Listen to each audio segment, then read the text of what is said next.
So বন্ধুরা, নতুন নিয়মে কিভাবে একটি নেটিশ রাউটারকে ফ্যাক্টরি রিসেট করে পুনরায় সেটআপ করতে হয় আমার কাছে অনেকে জানতে চেয়েছে। আজকের ভিডিওতে আমি আপনাদেরকে দেখাবো নেটিশের যে নতুন মডেলের রাউটারগুলো আছে সেই রাউটারটি কিভাবে রিসেট করে পুনরায় সেটআপ করবেন।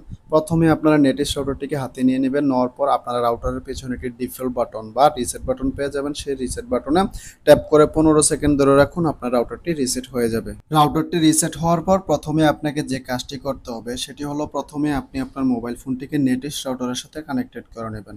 প্রথমে আপনি আপনার ওয়াইফাই অপশনে চলে আসবেন। আসার পর যে নেটিশের যে নামটি দেখতে পাচ্ছেন বাই ডিফল্ট হিসেবে, সেই নামটিতে টাচ করে প্রথমে আপনি আপনার মোবাইল ফোনটিকে কানেক্টেড করে নেবেন।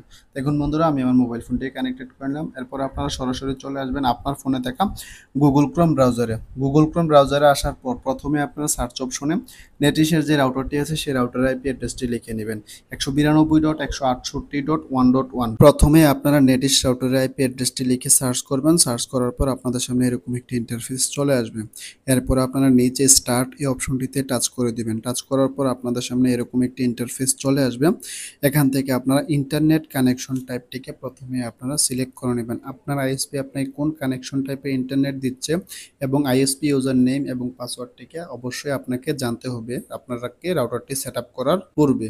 দেখুন বন্ধুরা, আমার আইএসপি আমাকে পিপিপিওইতে কানেকশন দিচ্ছে, সেজন্য আমি পিপিপিওই এটিকে সিলেক্ট করে নিলাম।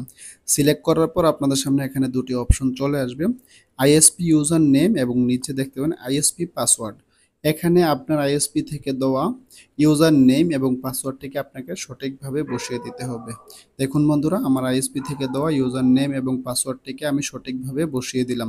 বসানোর পর এরপর আপনারা নিচে নেক্সট বলে একটি অপশন দেখতে পাবেন, এখান থেকে আপনারা নেক্সট অপশনে টাচ করে দিবেন। এরপর আপনাদের সামনে এরকম একটি ইন্টারফেস চলে আসবে, start setting up your wifi name and password. এখানে প্রথমে আপনাকে ওয়াইফাই নাম দিতে হবে, আপনার আগের ওয়াইফাইয়ের যে নামটি ছিল নেটিশ রাউটারে সেটি উঠিয়ে এরপরে আপনারা আপনাদের ইচ্ছে মতো একটি ওয়াইফাইয়ের পাসওয়ার্ড বসিয়ে দিবেন। দেখুন বন্ধুরা, আমার ইচ্ছে মতো একটি আমি ওয়াইফাইয়ের নাম বসিয়ে দিচ্ছি। বসানোর পর আমি নিচে যে ওয়াইফাইয়ের পাসওয়ার্ড দেখতে পাচ্ছেন ওয়ারলেস পাসওয়ার্ড অপশনে এসে আমি আমার ওয়াইফাইয়ের জন্য সর্বনিম্ন 8 ডিজিট এবং সর্বোচ্চ 63 ডিজিটের একটি ওয়াইফাইয়ের পাসওয়ার্ড বসিয়ে দিব। এখানে আপনার যে পাসওয়ার্ডটি মনে থাকে ওরকম একটি পাসওয়ার্ড বসিয়ে দিবেন। পাসওয়ার্ড বসানোর পর এরপর আপনারা নিচে দেখবেন set wifi password and administrator password, দুটো আপনারা সেম দিয়ে দিবেন। পরবর্তীতে আপনি আপনার রাউটারে লগ ইন করার জন্য আপনার যে রাউটারে অ্যাডমিন লগ ইন পাসওয়ার্ডটি ছিল সেটি ওয়াইফাই পাসওয়ার্ড দিয়ে আপনি আপনার রাউটারে খুব সহজেই লগ ইন করে নিতে পারবেন। এরপর আপনারা নিচে সেভ বলে একটি অপশন দেখতে পাবেন, এখান থেকে সেভ অপশনে টাচ করে দিলে একটু সময় নেবে। এরপর আপনার মোবাইল ফোনটি অটোমেটিকলি রাউটার থেকে ডিসকানেক্টেড হয়ে যাবে। দেখুন বন্ধুরা, আমাদের মোবাইল ফোনটি রাউটার থেকে অটোমেটিকলি ডিসকানেক্টেড হয়ে গিয়েছে। এখন আপনাকে যে কাজটি করতে হবে, আপনাকে আপনার মোবাইল ফোনটিকে যে নতুন ওয়াইফাইয়ের নাম দিয়েছিলেন সেই নামটিতে টাচ করে আগের যে পাসওয়ার্ডটি ছিল সেটিকে ফরগেট নেটওয়ার্ক বা রিমুভ নেটওয়ার্ক করে নেবেন। দেখুন বন্ধুরা, আমি সেটি করে নিলাম। করার পর আমি আমার ওয়াইফাইয়ের নামটিতে টাচ করলাম।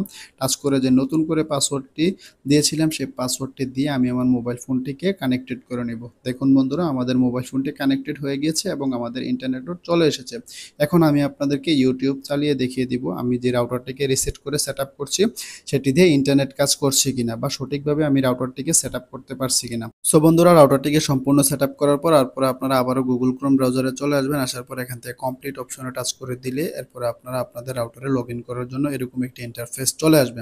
এখানে আপনাকে যে রাউটারের যে অ্যাডমিন লগ ইন পাসওয়ার্ডটি আছে সেটি হলো আপনার রাউটারের যে ওয়াইফাইয়ের পাসওয়ার্ড আছে সেই পাসওয়ার্ডটি দিয়ে এখানে আপনাকে রাউটারে লগ ইন করতে হবে। দেখুন বন্ধুরা, আমি আমার যে রাউটারের ওয়াইফাইয়ের পাসওয়ার্ডটি দিয়েছিলাম সেই পাসওয়ার্ডটি দিয়ে আমি আমার রাউটারে লগ ইন করলাম। সো বন্ধুরা, এভাবে আপনি চাইলে একটি নেটিশ রাউটারকে ফ্যাক্টরি রিসেট করে 1 থেকে 2 মিনিটের মধ্যে খুব সহজেই সেট আপ করে নিতে পারবেন। সো বন্ধুরা, আজকের ভিডিওটি এ পর্যন্ত। যদি এমন আরও ইনফরমেটিভ ভিডিও সবার আগে পেতে চান তাহলে অবশ্যই আমার চ্যানেলটিকে সাবস্ক্রাইব করবেন এবং বন্ধুদের কাছে শেয়ার করে দিবেন।